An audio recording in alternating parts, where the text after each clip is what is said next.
Stonehenge was built around 2500 BC, but yet this letter states that's not the case. In fact, this letter was written by a Roman soldier when he was stationed here in Britain, and it was written as if he was describing Stonehenge being built. Well, that'd be 2500 years later than what we think. Your name is Quintus Cicero, the younger brother of Marcus Cicero, one of Rome's greatest writers. So this is a real person. This is someone whose account we would take seriously.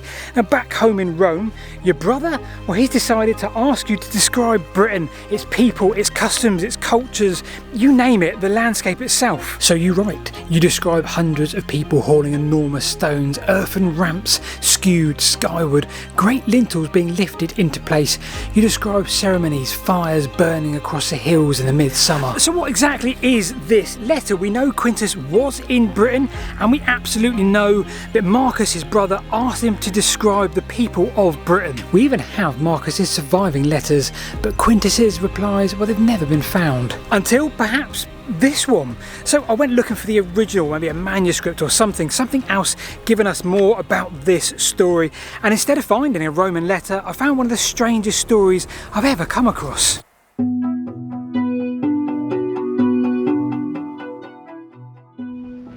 So could this be true? Could this be one of Quintus Cicero's lost letters? Because quite a lot of it fits. And if it is, will we find more thereafter? Will we find a trail of the Romans talking about other monuments in the British Isles, not just Stonehenge, but maybe others too, like here at Avebury? You see, Quintus Cicero wasn't just any Roman soldier. He was the brother of Marcus Cicero, one of Rome's greatest writers. And the two regularly wrote to each other. Many of Marcus's letters still survive today. We can view them online. So a letter like this isn't impossible. It's exactly the sort of letter we would expect Quintus to have written. But remember, the fascinating thing is, so Marcus's letters survived, we know that. Quintus Cicero's back, well, they didn't. Officially, they've been lost. So after 2000 years, is it possible that they could actually turn up randomly like this? Maybe. So can we trace this back? Can we find some manuscripts? Can we find anything that would tell us exactly where this came from? So the first obvious place to start was Google, not necessarily to find sort of original documentation of any kind, but to see if anyone's asked this question before. If this was a huge Roman discovery, then surely someone's already talked about this and looked at it. And they had. Now, website after website repeated exactly the same story. Quintus Cicero, Stonehenge, the Druids, midsummer fires, you name it. But none of them actually answered the question that we really wanted to know. Where exactly did this letter come from? So I started clicking and looking at these websites and seeing exactly what they had in store for us. One article led to a book, that book led to another, and then another and another, and at this point now, nothing here is about ancient Rome. This is just following breadcrumbs of information further back each time. Now, every author, every publication seemed convinced this letter was genuine, but none of them claimed to have discovered it. Instead, each one simply pointed further back in time. 1913, 1826, 1821, 1812. With every step, I felt like I was getting closer to the answer, and then eventually I went back as far as I could with a publication from 1791, a publication called The Bee. That was it, the earliest appearance of the letter that I could find. I'd reached the beginning, at least I thought I had. Because sitting at the bottom of this letter, the bottom of the note that introduced it, was something I completely overlooked. The initials AB.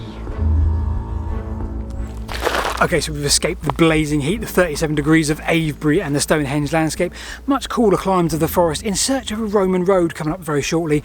So who was AB, those initials we saw, and had anyone asked this before? Well, it turns out they had. In the 1950s, a historian, Jesse Sweet, traced this to a man named David Erskine, the Earl of Buchan. So at first, I thought, okay, well, we've now solved this. This must have been the man behind the letter. But the more I read it, well, the more this didn't quite work. Because writing as AB, Buchan had presented this letter as genuine, a translation of an ancient manuscript. So had Buchan actually found this? Well, instead, he simply published the letter, which is really odd, because if he wasn't publishing this as a discovery, then what exactly was he publishing this as? The answer came from an extraordinary handwritten note, almost certainly Buchan's own hand, just a few years later, referring to another historian who had treated the Quintus letters as genuine. He wrote that he had quoted seriously a satire. Quoted seriously a satire? A satire, not a discovery or a translation or anything else, just a satire. Right, I promise you a Roman road. I think we found it just over here.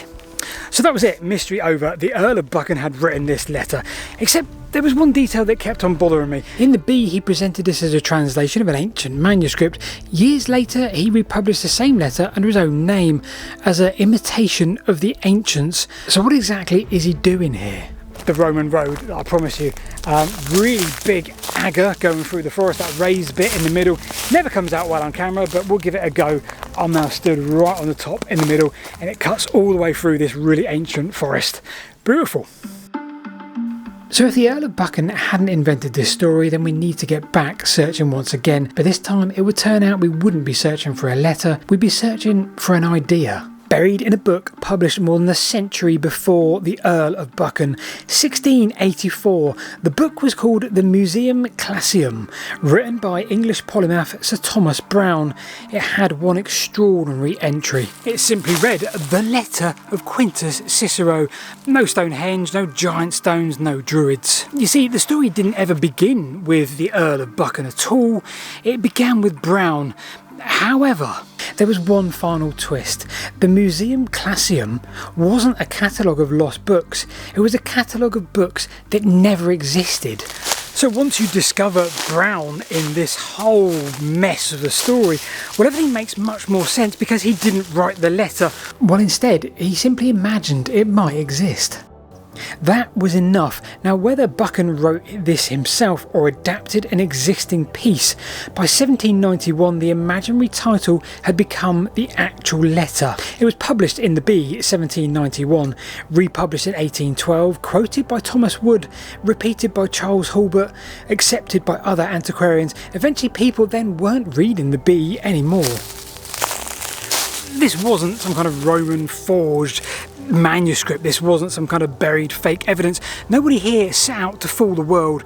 Instead, an imaginary book inspired by an imaginary letter became a published letter, the published letter became a quoted source, and the quoted source became history.